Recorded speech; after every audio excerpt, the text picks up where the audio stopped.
muito bom ter a sua presença aqui comigo para mais um dia da leitura diária da Bíblia. Eu louvo a Deus pela sua vida. A palavra do Senhor nos ensina a clamar. Eu vou estar lendo aqui para mim e para você Jeremias 33, versículo 2. Assim diz o Senhor que fez a terra, o Senhor que a formou e afirmou. Seu nome é Senhor. Clame a mim e eu responderei, e lhe direi coisas grandiosas e insondáveis que você não conhece.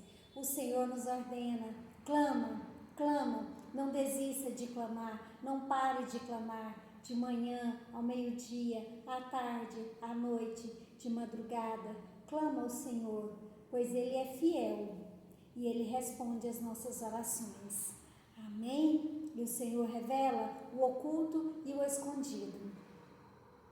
Hoje nós vamos dar continuidade à leitura do livro de Lucas, no capítulo 22. Vamos lá? A conspiração. Estava se aproximando a festa dos pães sem fermento, chamada Páscoa, e os chefes dos sacerdotes, os mestres da lei, estavam procurando um meio de matar Jesus, mas tinham medo do povo. Então Satanás entrou em Judas, chamado Iscariotes, um dos 12. Judas dirigiu-se aos chefes dos sacerdotes e aos oficiais da guarda do templo e tratou com eles como eles poderiam entregar Jesus. A proposta muitos alegrou e lhe prometeram dinheiro. Ele consentiu e ficou esperando a oportunidade para lhes entregar Jesus quando a multidão não estivesse presente, a ceia do Senhor. Finalmente, chegou o dia dos pães sem fermento, no qual devia ser sacrificado o cordeiro pascal. Jesus enviou Pedro e João, dizendo, vão preparar a refeição da Páscoa. Onde queres que a preparemos? Perguntaram eles. Ele respondeu, ao entrarem na cidade, vocês encontrarão um homem carregando um pote de água. Sigam-no até a casa em que ele entrar e digam ao dono da casa, o mestre pergunta, onde é o salão de hóspedes no qual poderei comer a Páscoa com os meus discípulos? Ele lhes mostrará uma ampla sala no andar superior, toda mobiliada. Façam ali os preparativos.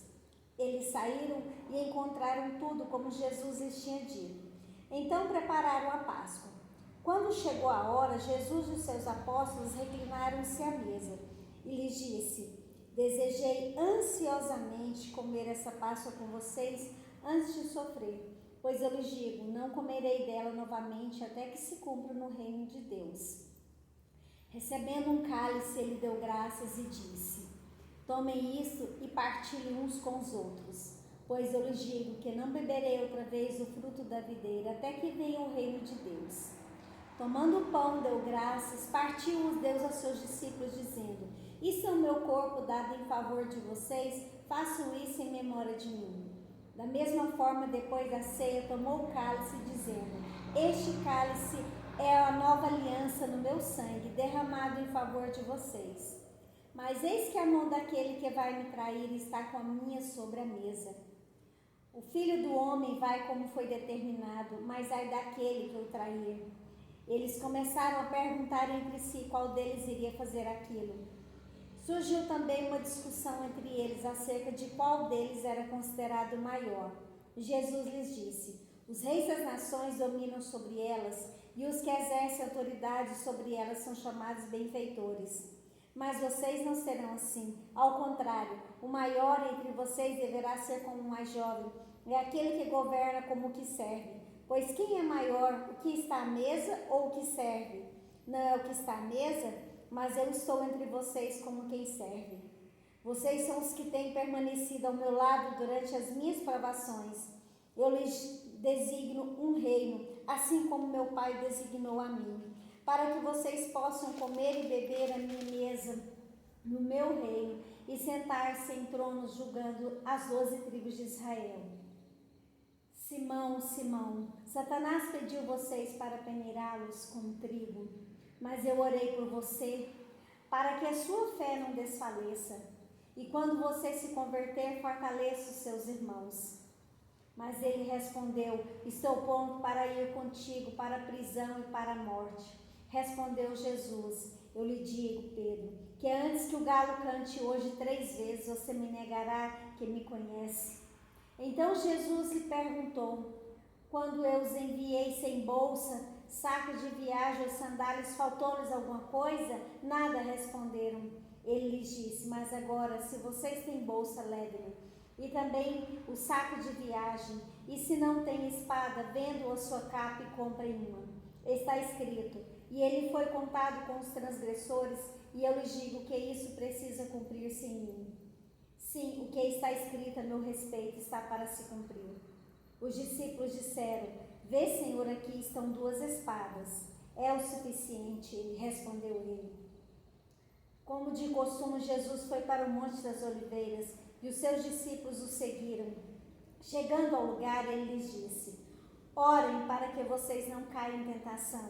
E ele se afastou deles a uma pequena distância, ajoelhou-se e começou a orar. Pai, se queres, afasta de mim esse cálice. Contudo, não seja feita a minha vontade, mas a tua. E apareceu-lhe então um anjo do céu que o fortalecia. E estando angustiado, ele orou ainda mais intensamente. O seu suor era como gotas de sangue que caíam no chão.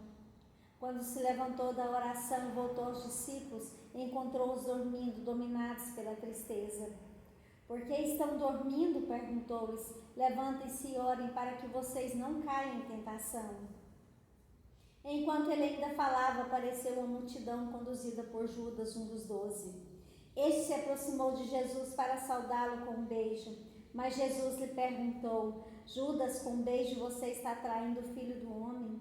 Ao verem o que ia acontecer, os que estavam com Jesus lhe disseram: Senhor, atacaremos com espadas?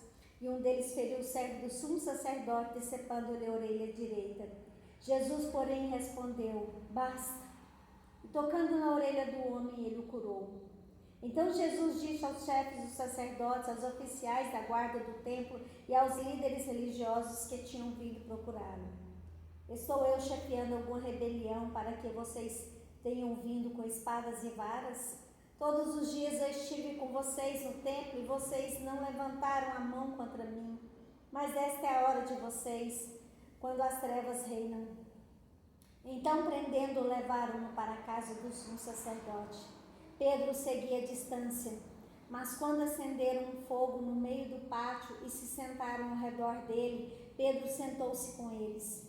Uma criada o viu sentado ali à luz do fogo, olhou fixamente para ele e disse: este homem estava com ele.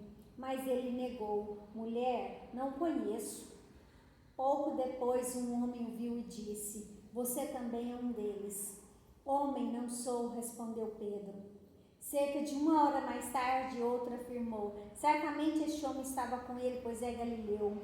Pedro respondeu: homem, não sei do que você está falando. Falava ele ainda quando o galo cantou. O Senhor voltou-se e olhou diretamente para Pedro. Então Pedro se lembrou da palavra que o Senhor lhe tinha dito: antes que o galo cante hoje, você me negará 3 vezes. Saindo dali, chorou amargamente. Os homens que estavam detendo Jesus começaram a zombar dele e a bater nele. Cobriam seus olhos e perguntavam: profetize, quem foi que lhe bateu? E lhe dirigiam muitas outras palavras de insulto. Ao amanhecer, reuniu-se no sinédrio tanto os chefes dos sacerdotes quanto os mestres da lei, e Jesus foi levado perante eles. Se você é o Cristo, diga-nos, disseram eles. Jesus respondeu: se eu vos disser, não crereis em mim, e se eu vos perguntar, não me respondereis.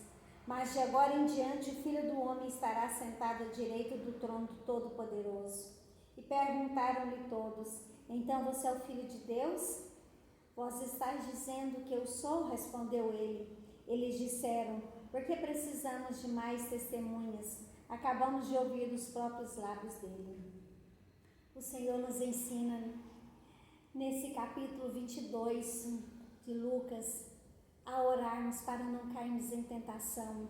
Que o Espírito Santo de Deus nos instrua, nos ensina o caminho que devemos seguir e nos livre da tentação. Amém? Se for da vontade do bom Deus, amanhã estaremos juntos novamente. Um grande beijo no seu coração.